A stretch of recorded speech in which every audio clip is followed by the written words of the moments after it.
I feel betrayed. I feel like my government has come and just kicked me in the teeth for no reason. They're using hundreds of thousands of tax dollars that could be better spent prosecuting real criminals like rapists, robbers, drug dealers.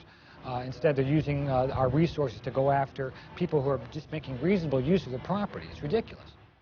It's a difficult thing to contemplate, but environmentalism has become one of the greatest threats to personal liberties, to private property rights, to free enterprise that we have ever seen in this country. And all of a sudden, they arrested my father. Maybe 12 federal agents came, literally kidnapped him from his place of business. I get a call at work saying, someone took your father. But it wasn't the regular police. It wasn't any agency we knew of. We can either have the continuation of a free society, a society that operates under law, or a society gone berserk, where federal agents actually become the criminal element that destroys this country.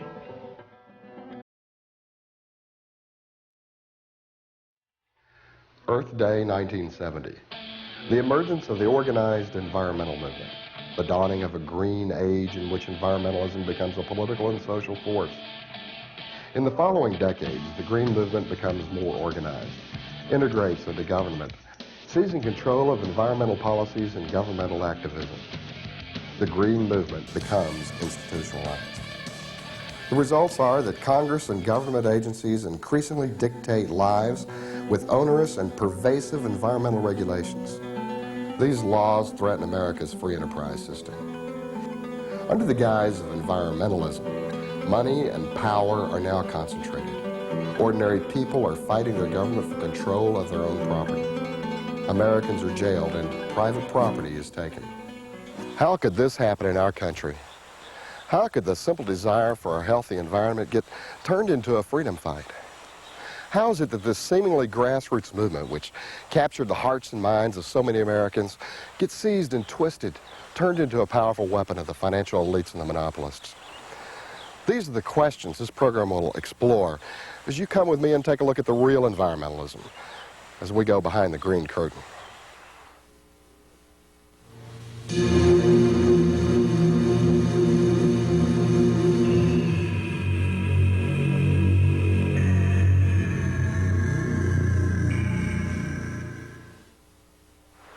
We all want clean air and water. We want nature to thrive.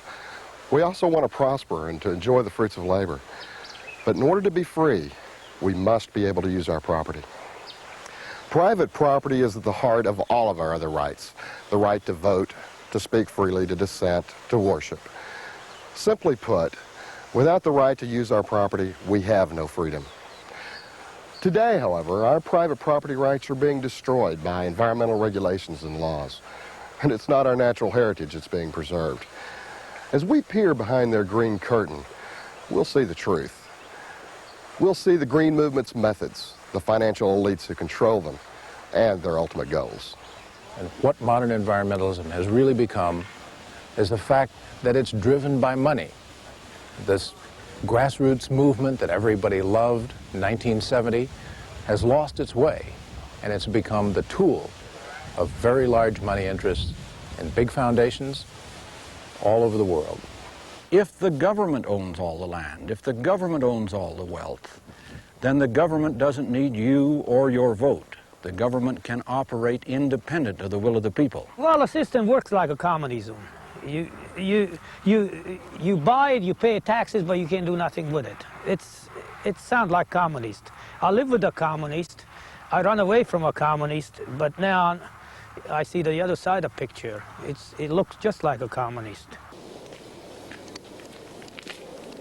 Ron Arnold is the Executive Vice President of the Center for the Defense of Free Enterprise in Bellevue, Washington. Who writes environmental laws? Congress doesn't write those laws. Environmental groups write those laws, and then they go to Congress and get them passed with very expensive lobbying, with all kinds of support from their membership groups sending in letters and telegrams. They have a perfectly orchestrated machine. Once they get those laws in place, they go to the courts, form test cases, then it's cast in concrete.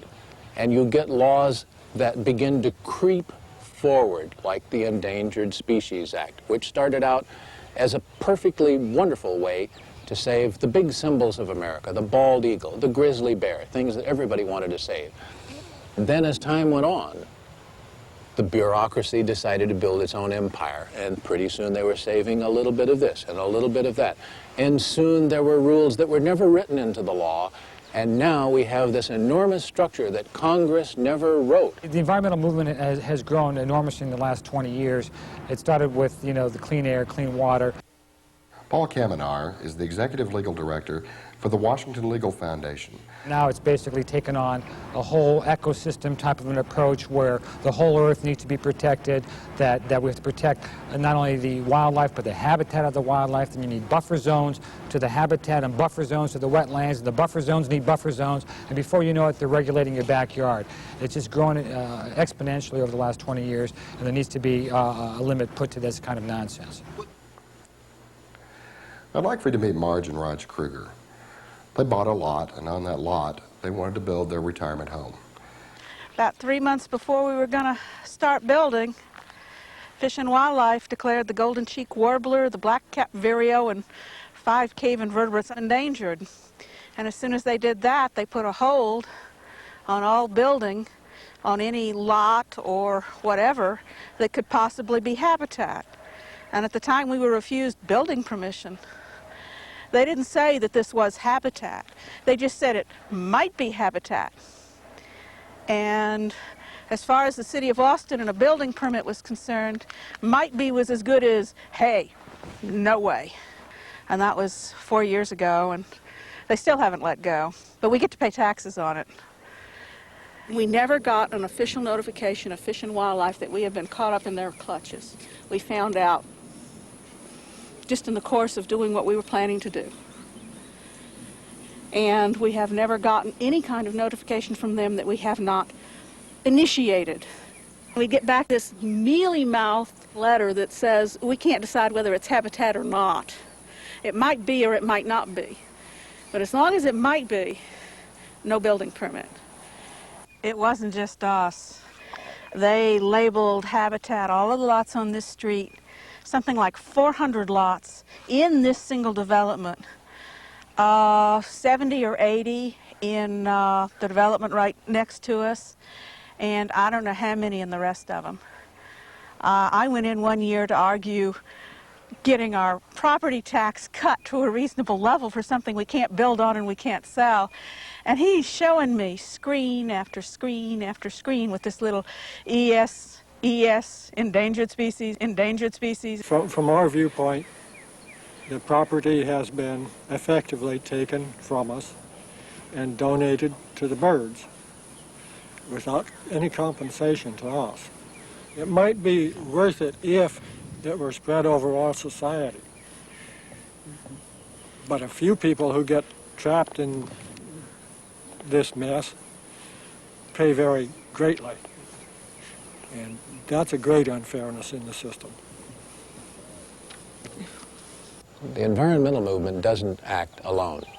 They use their operatives inside the government and the large foundations in more than 12,000 groups all over the country to isolate, to divide and conquer, to take first small groups, small industries, vulnerable individuals, and apply a law, ratcheting it down, making it more strict, making it less possible to use your land, to use your own enterprise, to do with what's yours, what you want to do with it. The close relationship between government and environmental groups is not just a revolving door of insider deals.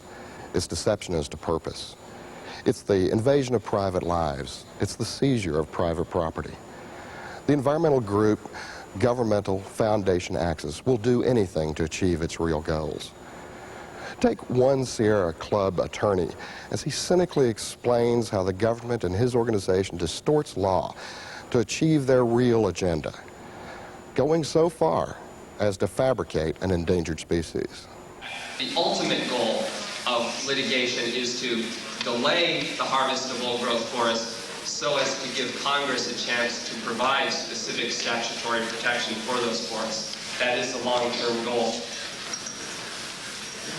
Until legislation is adopted which protects these forests, we need at least one surrogate, if you will, that will provide protection for the forests. As the strategy for protecting old growth matured, it appeared that wildlife would offer the most fruitful hunting grounds for a surrogate. Well, the northern spotted owl is the wildlife species of choice to act as a surrogate. Often government agency executives sit on the boards of environmental groups, move on to work for environmental groups, or were themselves environmental operatives at some time in their careers. Contrary to popular belief, big business is not the primary target of this environmental group, government, foundation, coalition. Today, it's average Americans, small and medium-sized businesses, farmers and ranchers, homeowners, you, who are the target of these predatory actions. This is a house I left when the revolution broke out and come to this country. It was in 1956. John Pozgai is a mechanic who came to America in 1956, escaping the tyranny of the Soviet Army. He thought when he immigrated from Hungary, he had escaped the excesses of government. But when he saved up and bought a tract of land on which to build a small business, he found out that America was not the land of freedom he thought it was. We never even knew what was going on originally. We had known that we bought a piece of property in '86. It was clean, light industrial property. It had no easements. It had no restrictions. I mean, we wouldn't buy it unless we were able to build on it. That was our initial thought, was we were going to put our truck repair business on this side of the street. So it was a dump yard. We had a lot of work, a lot of time invested. We cleaned it up. When it started to look good, we were ready to build. We went to the state. The state said, sure, you could build here. Just level it off, put some topsoil down, clean it up a little bit better. We did that. We had environmental impact studies saying that our streams were clean now. We could get started. Then all of a sudden the Army Corps came in. By cleaning up the vacant lot, which was a dump site, then preparing it for his building, the U.S. government, through the Army Corps of Engineers, decided John Pozgai was violating wetlands environmental regulations. Though he had state and local approval, John Pozgai had become in the federal government's mind a criminal. The government hired his neighbors to spy on him, to photograph, and to video him. See the air conditioning window?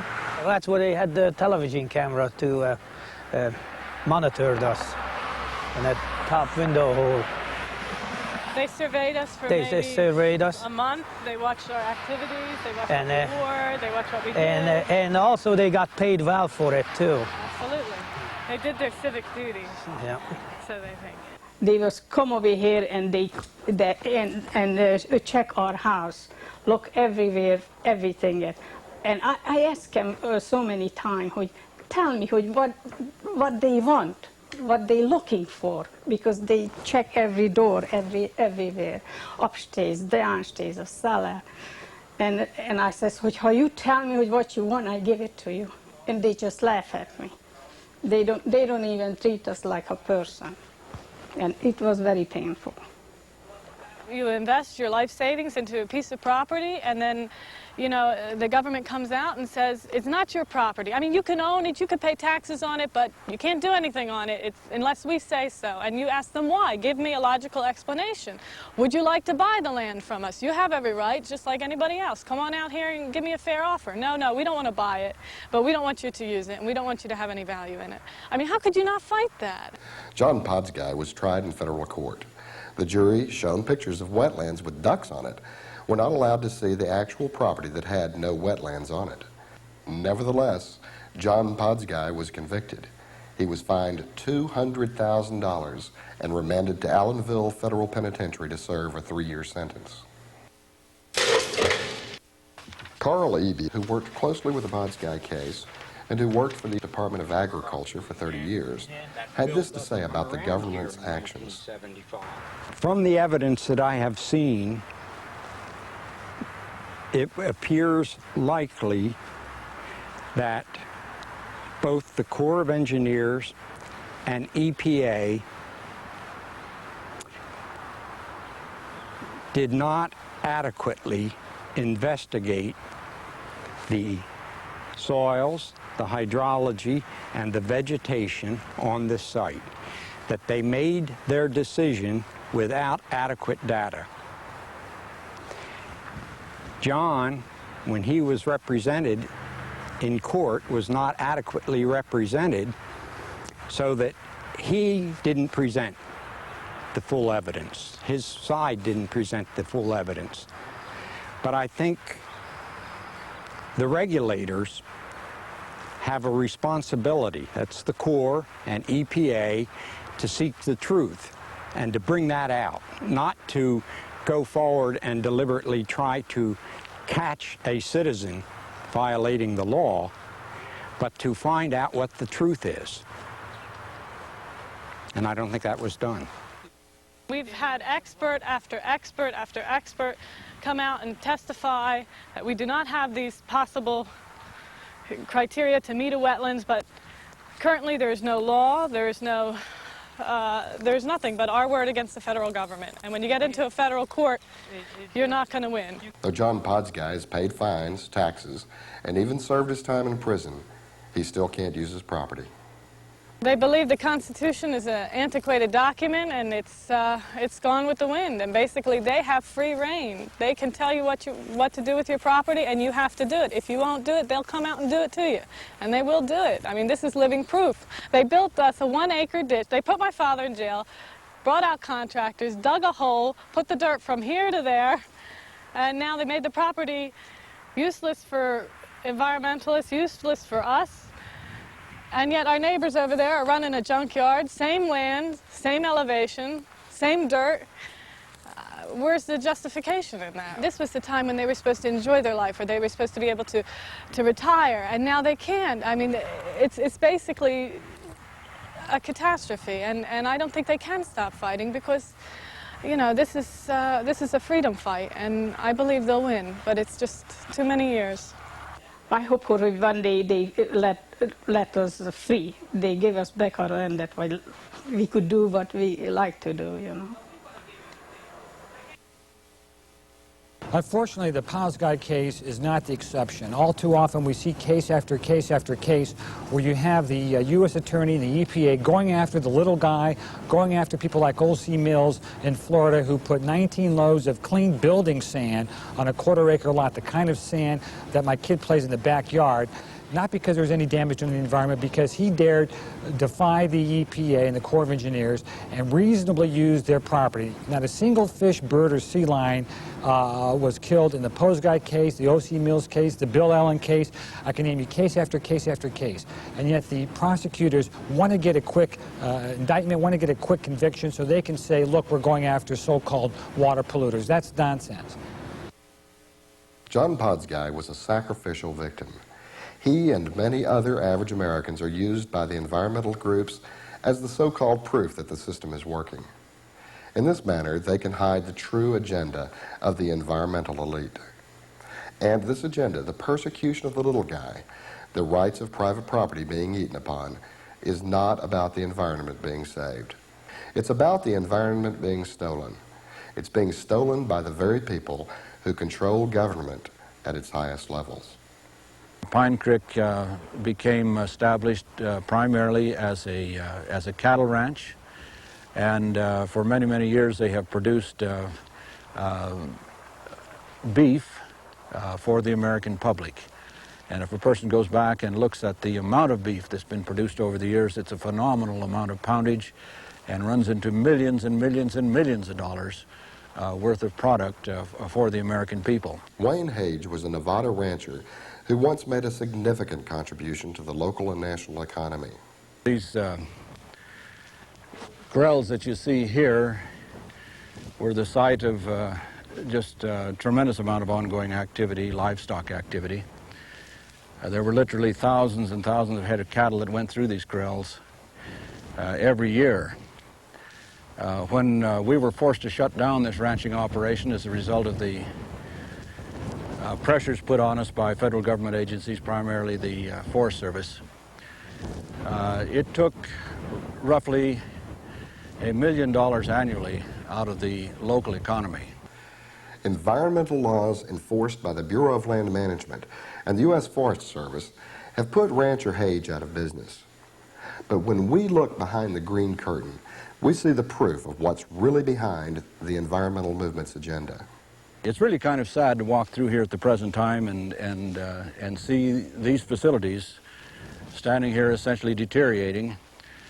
The reason why it's sad is because this is repeated literally all over the western United States, where one of the most basic and vital industries, literally one of the backbone industries of the West, is being decimated by the combined activities of the environmentalists working with the United States Forest Service and the Bureau of Land Management to destroy the livelihood of a tremendous amount of hard-working Americans, and at the same time destroying a large segment of the economy that has a direct and very negative impact on the entire populace of the country. It's really a very sad thing to see. Could Wayne Hage be overstating his case? Consider this. In the early to mid-90s, the Nature Conservancy, the largest environmental group in the country, and backed by the Rockefeller Brothers Fund and a host of other large foundations of the financial elite, inspected 400 properties daily and was purchasing over 1,000 acres per day. Most properties are posted for quick sale back to the federal agencies at enormous profits.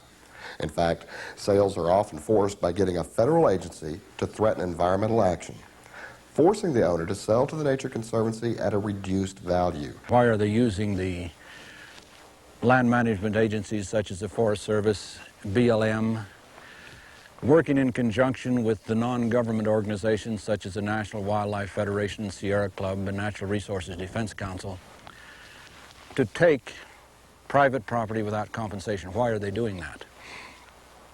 In other words, why do they want to nationalize these lands? I think to answer that question, you have to ask the question also, why have they wanted to nationalize lands in other nations? Whether that was in Germany in the 1920s and 30s, whether it was in communist China, whether it was in communist Russia.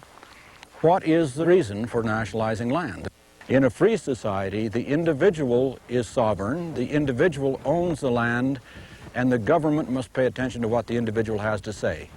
So really this attempt to nationalize land in this country, which has been going on for 100 years and is intensifying now, is nothing more than the age-old attempt, which has always been with us, of a few people attempting to control all the wealth and all the power to the exclusion of the masses.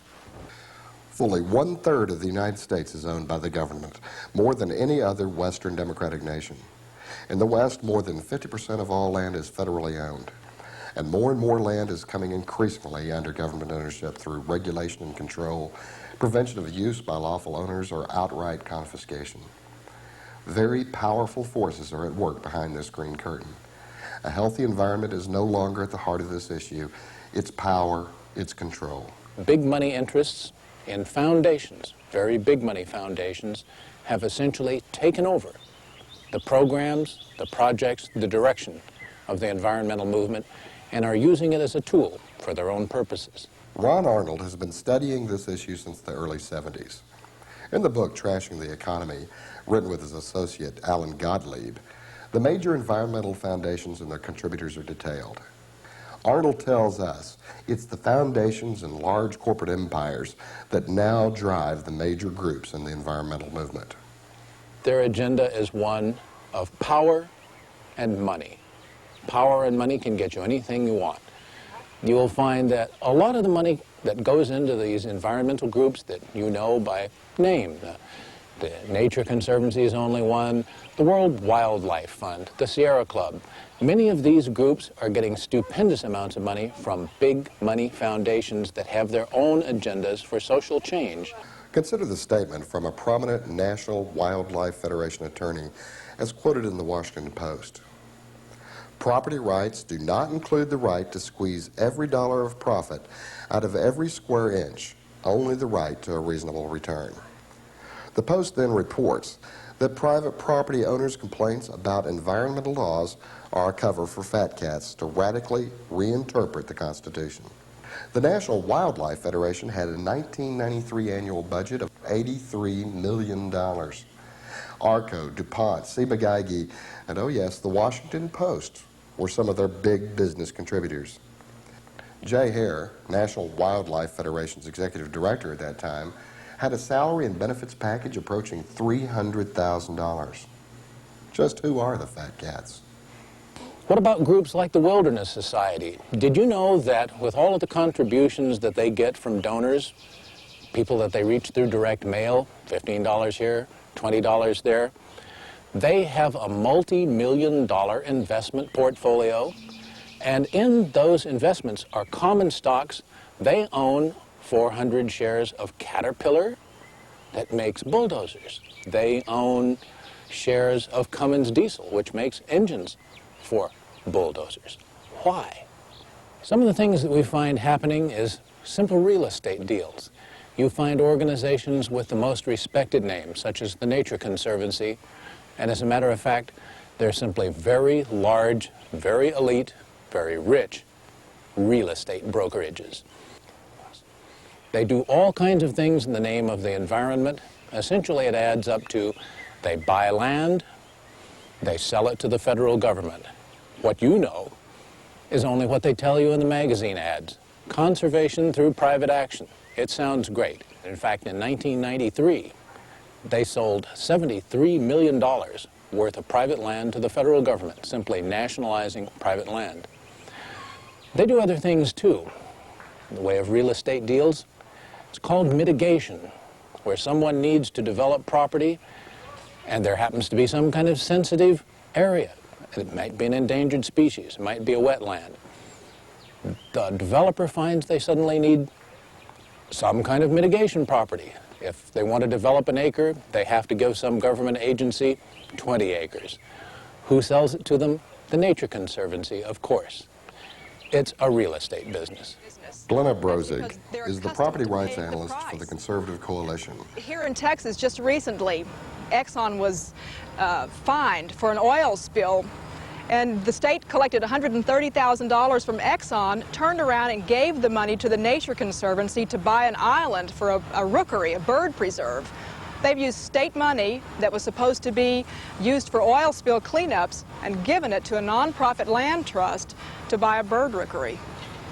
One of the most preposterous sounding things that's ever happened in the environmental movement is a big money foundation called CERDNA, based in New York, that's been giving money to environmental groups in California to go out and teach activists how to stop timber sales by filing protests on federal land. So they shut down all of the timber harvest on a number of national forests in the Sierra in California, put a number of mills out of work, put a number of sawmill workers out of work, and then we discovered through some research that this very foundation owns a whole huge 75,000 acres of timberlands of its own in that same area, and it realized $2 million worth of income after it had done that, stopping the income elsewhere, making the income for itself.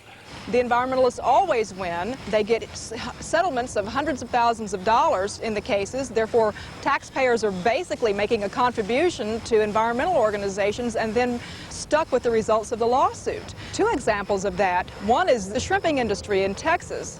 The environmental group has filed suit to shut down the shrimping industry. This is the second time they've done that. According to one official in the shrimping industry, they settled the lawsuit last time for $800,000 and walked away. And they're back again. Her suggestion is they just need money. The other example is the Edwards Aquifer lawsuit filed by the Sierra Club. What they did was sue the federal government for failing to protect endangered species in the aquifer, and the result of that has been creating huge water markets and limiting the rights of landowners, and in the process, the Sierra Club ended up with hundreds of thousands of dollars of taxpayer money once again in attorneys' fees and other damages in these suits. Imagine the already bloated government joining forces with the most powerful super lobby on Capitol Hill. Money magazine stated that in 1991, environmental groups took in $2.5 billion. As a movement, these groups are like no other in number of laws they've written, number of court cases they have won, and number of regulations they have imposed. They are private, and yet their activities shape broad public policy. Many are closely connected to the most powerful corporations in the world and America's most elite family foundations. And most are subsidized by exemption from income tax obligations. They are the only important power center in American life not controlled by an internal canon of ethics or by government regulation. The people who are driving it most to make things tough on the average person are the Rockefeller Family Fund, the Pew Charitable Trusts, the W. Alton Jones Foundation, the MacArthur Foundation, the Bullitt Foundation, names that perhaps the average American has never heard of. Some of them are quite famous. But there's a huge amount of money in each one of those foundations, and they use it very deliberately, targeted to specific programs to stop the use of resources here, to stop the use of private property there. It all adds up to a virtually dictatorial grip on your personal rights. The Rockefellers, who chartered one of the oldest private foundations in the U.S., saw its birth from the Standard Oil Trust, one of the most monopolistic, anti-union, anti-free enterprise companies in the history of the country, and certainly very generous. But the Rockefeller generosity is not so charitable as it may seem in all cases. John D. Rockefeller coveted the Jackson Hole area at the turn of the century. Since he didn't want the locals to know what he was doing, he went on a program of buying up the area through shell corporations. He then donated the land to the federal government for a park. But he managed to grab the concessions for hotels and amusements. He also owned property near the area. Its value soared. The success of this operation was recreated in colonial Williamsburg, where the Rockefellers controlled the 6 hotels in the park. This pattern of donating certain areas was reproduced all over the country. That, in one simple methodology, is one way these foundations and financial backers work today. It's just business. You will find that the environmental movement is funded by big money interests, international interests, whose primary goal is the ultimate control of all the world's wealth in the hands of a very few. We have considered ourselves to be environmentalists, or at least sympathizers. We contributed to several groups like the Nature Conservancy and the Sierra Club, and we've tried to do our bit for recycling and such matters as that. We feel like environmentalism has turned around and bit us. Drawn blood, too. Yes. If they could do this to one person, they can do it to more. And they have already done it to so many families. And all it takes is like 10 family farmers here and 10 there and 10 there. And before you know it, the federal government has all the land. If we are to remain free, we must have the right to own and use our own property.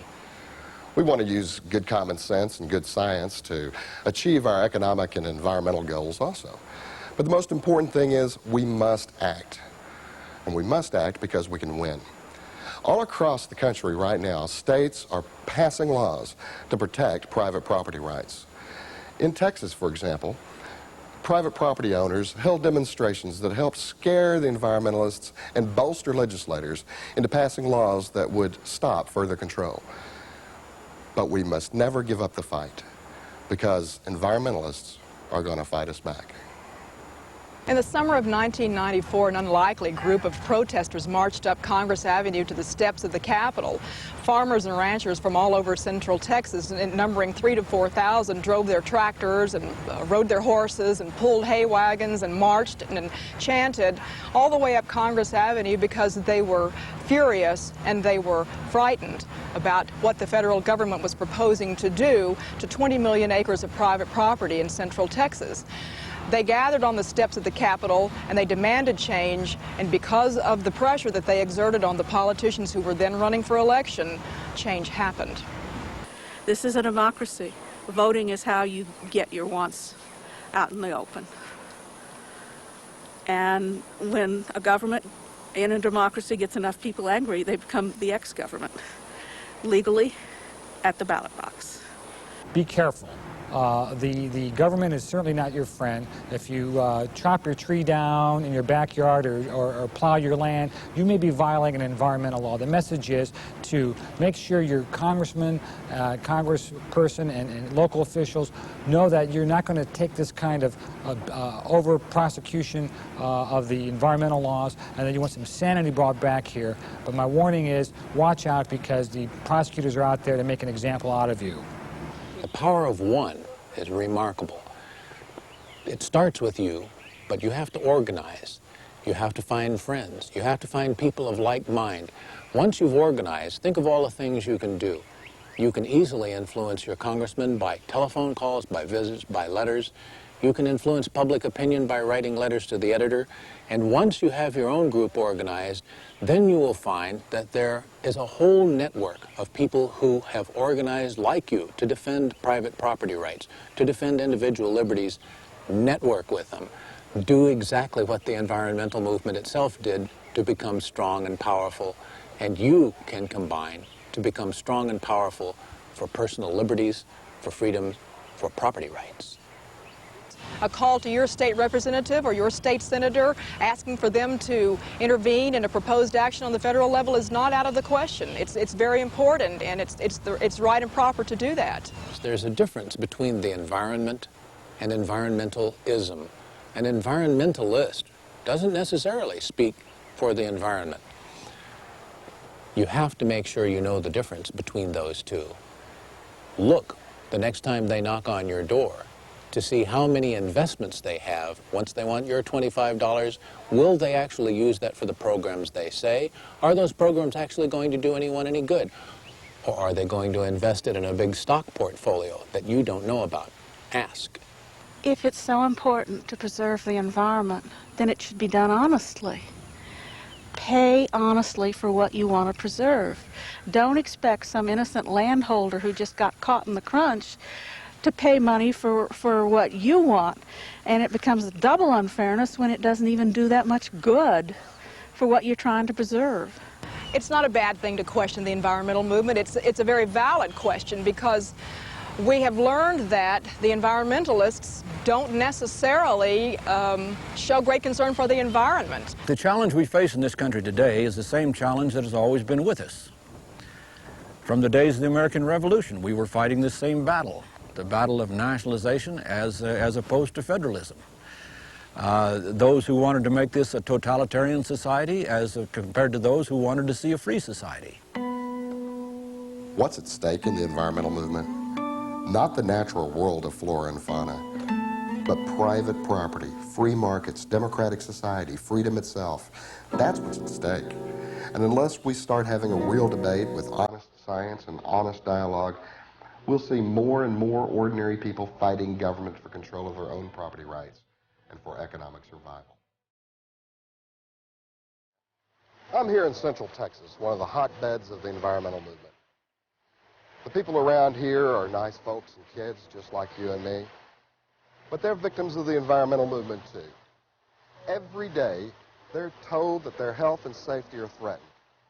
They're sold on the idea that there are benefits to the government controlling their property. But the true benefactors of this deception don't live around here. This is the age-old story, the few who want to control the many. They want it all for themselves. And this is the true nature of the financial elite.